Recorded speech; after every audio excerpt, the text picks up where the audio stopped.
Good morning, everyone. Happy Monday. Today I'm really excited because I'm teaching something that I'm really passionate about, which is how to shape your brows to accentuate your natural face shape. So everyone has different high points of their face, different jaw structure, different width of their nose. Everyone's face is different, and that's what makes everyone so unique and so beautiful. But you can shape your brows to accentuate your natural face shape so that it creates the most flattering and most natural shape for your brows. So today that's what we're going to talk about, and it's so easy. All you need is 2 brushes. Okay, so I love using my eyeliner brush. This is what I use when I fill in my brows, and then you'll need some other type of straight object. You can use a pen, you can use a popsicle stick, whatever you have lying around in your bathroom, and all you're going to do is look in the mirror straight on and hold this little tool up to the side of your nose. You see, just like this. And what I'm gonna do is do a little tick mark so that you guys can see, but this is going to show me where my brow should start. Okay, so here we go. And if I turn like this, you guys can see I have a little bit of room that I need to bring my brow a little bit closer to my nose. So I'm gonna just do a little bit of a tick mark right there, just barely, so I can tell exactly where my brow needs to start. I'm gonna do this on, I'm actually only gonna fill in one brow so you guys can see the difference that a brow makes in your face, because it makes such a difference to have just a little bit of definition with our brows.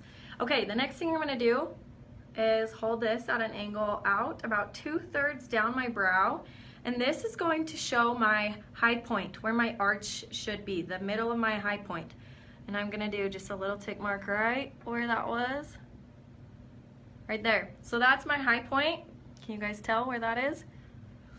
And I've been shaping my brows for a long time, so my brows are naturally, I pluck them so that they follow this shape. But if you're new and you've never done this before, go home and shape out your brows. It'll make such a big difference. Okay, and then we're gonna carry it out to the outer corner of our eye like this. Do you see that line? And that's where your brow should end. So this brow, I accidentally trimmed off the end of it about a few weeks ago. So I'm still working on filling in that little bit of a little bit of the hair right there. It's a little bit short.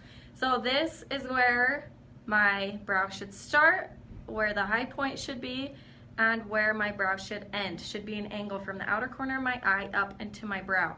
Now, as far as thickness and all those things go, how thick or how thin, that's really preference. I have a specific shape that I like, so I just encourage you to find what that shape looks like for you. But if you've never shaped your brows before, this is really going to change your face, you guys. It's so easy, and I know brows is something that scares a lot of people. You don't need to be scared. I always say just start really light and you can make them look really natural. And then what I'll do is I always fill in my brows with the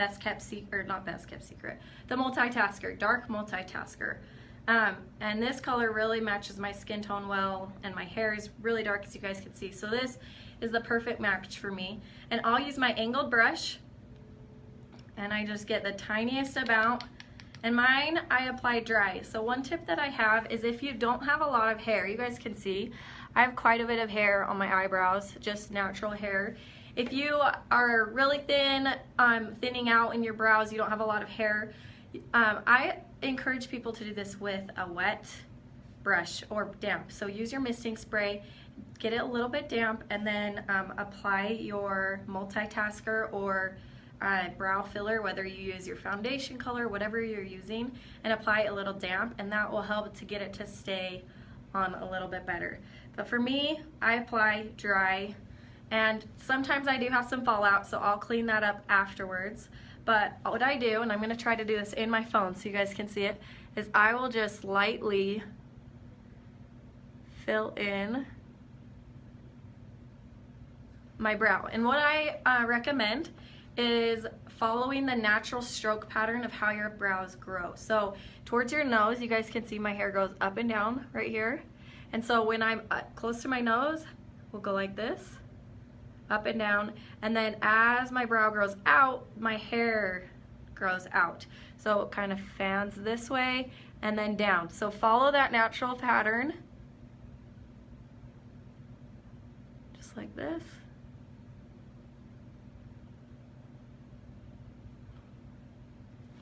Okay, so now I filled in that main section, and now I'm going to do the tail.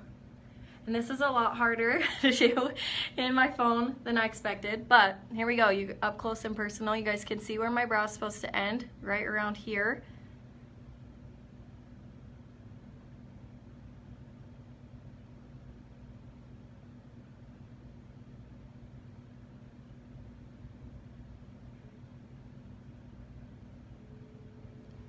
Okay, look at that. And look at how big of a difference that makes. So now what I'll do is, just for kind of a cleanup, what I'll do is just, I usually don't do these tick marks every single day because, like I said, I've been naturally plucking and shaping my brows that way, so I know where they're supposed to grow and where they're supposed to end. So I'll just clean up for you guys so you guys can see, but look at the difference. This versus this, and this is really natural. You can also use, I believe I have it right here. This is the eyebrow brush, and you can use it to kind of comb out. If you're new to filling in your brows and you're not quite sure you want a lot of definition, or it's new and you feel like you look maybe like a clown when you very first fill in your brows, comb it out with this type of a brush, or you can even use a swab. I find that sometimes that blends it too much, but this is a great brush. This is called the eyebrow brush, so this is meant for grooming your brows. But can you guys tell? Look at how big of a difference that makes, and it still looks really natural, but if I step back, you can see my brows so much more on this side of my face than on this side. So really quick and easy. Again, all you need to do is just straight up and down here. That's where your brow should start. Your high point, about 2/3 the way down your brow. Also, I will say your high point should never be right over your eyeball. So if I'm looking straight into the camera, right here's the camera, my high point should never be right over where my eyeball is. It shouldn't be here, about 2/3, remember. So just a little bit further down where your eyebrow is. And then your tail of your eyebrow is the line that connects the outer corner of your eye and your nose. So here you go. Again, everyone has a different face shape, so depending on how wide set your eyes are, or how close together, or how wide your nose is, or it's all going to change how you shape your eyebrows, and it's naturally going to pull out those awesome features that you have. So I hope you guys liked this little tutorial. It's pretty short and simple, but if you have questions, question below and I'll be answering them all day today. As far as colors go, we have new multitasker colors, 3 of them that we launched at convention. So go and look at those colors, and if you have questions or you want a recommendation, I'd be happy to help. Another great option if you have lighter hair, this is one of the most common questions, is if you have lighter hair, what do? I know Haley Jensen on our team, she's blonde, and same with Brittany. They love filling their brows in with dark number 2, or you might have to kind of mix your own favorite personal color. So what I did at beauty school for a few people is I'd mix the light multitasker with a little bit of the dark multitasker and kind of create your own custom color. Again, if you're looking at it and it feels too warm, then it's probably the color, so make sure that you're mixing your own little custom color and what you feel you look best in. So if you have questions, comment below. I'll be answering all day, and I hope you like this, and have a great week. See you later. Whoop.